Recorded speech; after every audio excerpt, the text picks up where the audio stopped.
I'm ready to bet my left buttock that at least once in your life you thought about making your own game. Well, that's a wonderful idea! But since last time I checked I had 2 buttocks, I'm betting the other one that you've either given up on the project or you ended up with a game that is, not exactly great.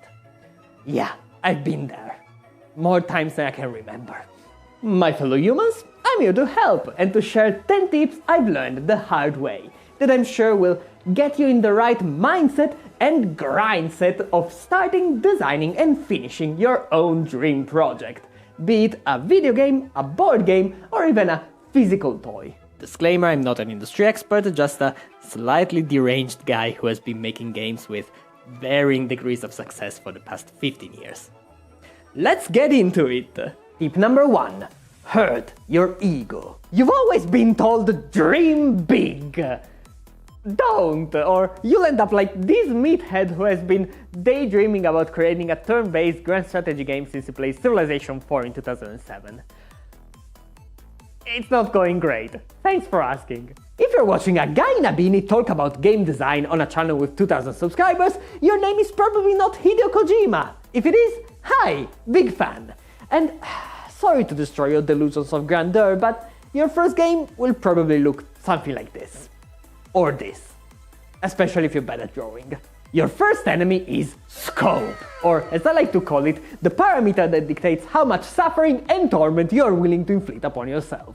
In your early projects you will face so many challenges and obstacles. There is no shame in keeping it simple and focusing on the basics. After all, colored squares and good ideas can make a perfectly fun game. And your toolbox will grow as you age, together with your nose hair. Tip number 2. Screw the copyright! Here's the thing that the powers that be don't want you to know. Game designers are criminals. All of them! Stealing is an integral part of the craft. No game is ever made in a vacuum, so don't be afraid to go fool buccaneer and get inspired, wink wink, by concepts and mechanics made by better designers.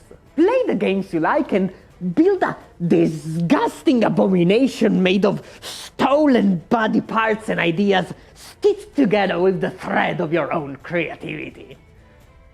I should be a writer. There is so much you can learn by being a thief. Just don't publish anything that you don't own. Plagiarism is fun until you end up in jail. Steal, rework, experiment, until you feel confident enough in your own skills to take off the training wheels and start designing from scratch. Tip number 3. Handcuffs are underrated. No, I'm not talking about that. Even though talented designers can harvest the fruits of their creativity by letting it run wild. I'm not a talented designer, so I need to work with constraints.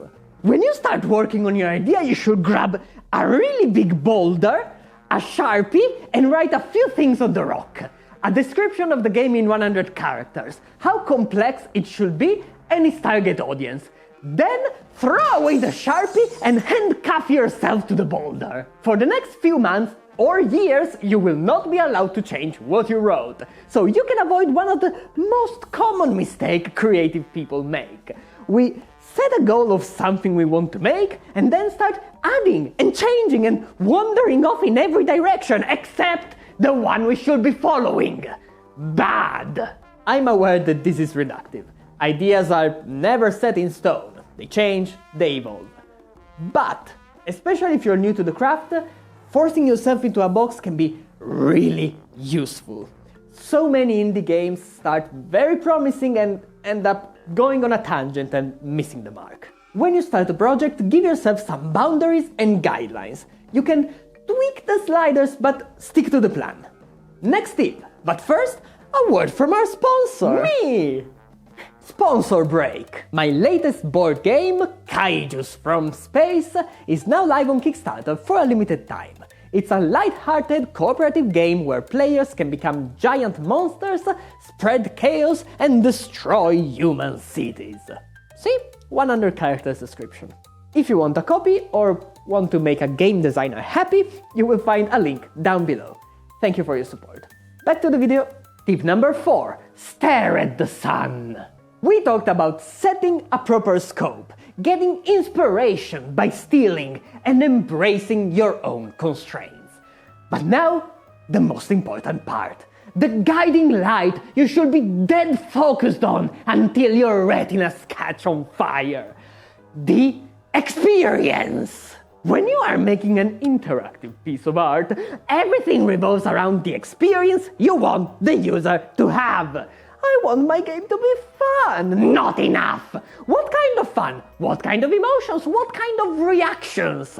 Be specific. You are effectively using pixels and cardboard pieces to manipulate your players into feeling a certain way. Psychology used for evil.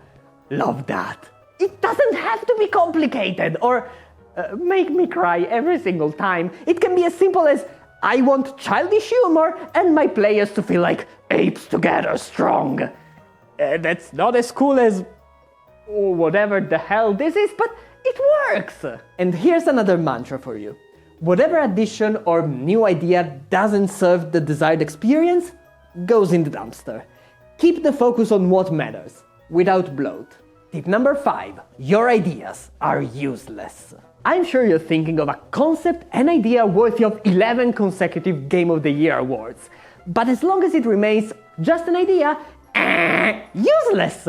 For the love of God, make as many shitty prototypes as you can. Handwritten pieces of paper, dots moving on a screen, I don't care, as long as you make them, because games always look better and are more fun in our brain. You have your sun, the final experience you want to give, but the path towards it will not be linear. No, it will be a decaying orbit made of many prototypes, each version trying something slightly different until it clicks. You won't get it right on the first try or the fourth, so don't waste time making them nice. Iterate fast and often. Some designers are very methodical, others look like raccoons on crack. Both are fine as long as your ideas leave your brain and get played. Tip number 6. It will get messy. First, you think of the concept. Then you design the game mechanics and loops. Then you develop the structure. And finally, you add the art and graphics. Yeah, you wish. To make the art, you need a concept, but what if the art influences the gameplay? Which happens all the time? Well, forget about neat factory lines. The process looks more like 18 different pipelines that cross each other and... You have this giant blob of design, programming, testing, art, and the only thing you can do is cycle through all of them in a series of iterations while also keeping a bird's view perspective. Embrace the mess. If you have a team, amazing. Communicate. If you're going solo, like me, I am so sorry. You have my sympathy. Tip number 7. Kidnap people. After all the previous steps, you should now have one or more working prototypes. Great! What now? Now it's time to overcome your crippling social anxiety and imposter syndrome and show your game to other people. Because Jesus Christ, mate, you are 30 and you have been yapping on YouTube for 5 years. How can you still get panic attacks when you have to talk to strangers? That's embarrassing. What were we talking about? Yeah, this is the hardest part for me, but be social. Get opinions and feedback as early as possible in the process. Friends, communities, random people walking alone after midnight, it's all fair game. The main tip here is observe people while they experience what you made. Don't listen to the words, look at their behaviors and reactions. They are far more useful. Tip number 8. Hate your children. As a game designer, you will give birth to many ideas. Don't get too attached to them because most of them will be yeeted down a cliff. This is oh so common. A designer makes a choice, becomes fixated on it, and then unintentionally turns a blind eye to the fact that the final result kinda sucks. Weak. Instead, they have to be ruthless and merciless. Every idea has to be interrogated, waterboarded and tested, and if it doesn't work, time for the guillotine. It is so hard to do, but detach yourself from your work as much as you can.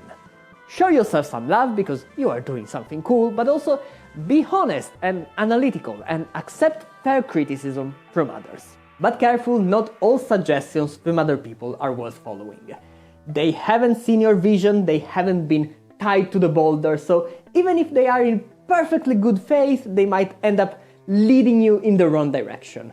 But you are the one who knows the project best, so you must be its most rigorous critic. Tip number 9. Break the law. Game design is a form of art. We are not engineers. Those guys are cringe.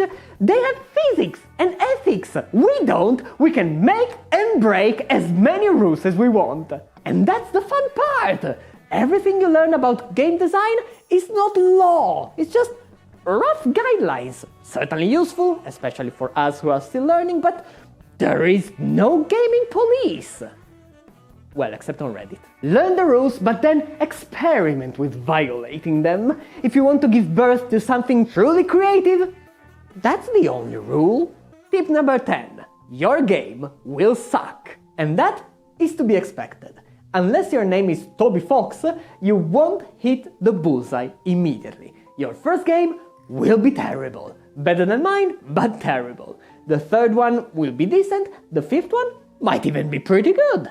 Don't give up! Learn, iterate, repeat, learn, iterate, repeat! You don't become an artist by making one painting! You don't become a plumber by fixing one pipe! You don't become a murderer by killing... No, okay, let's scrap that one. Point is, making games is really difficult.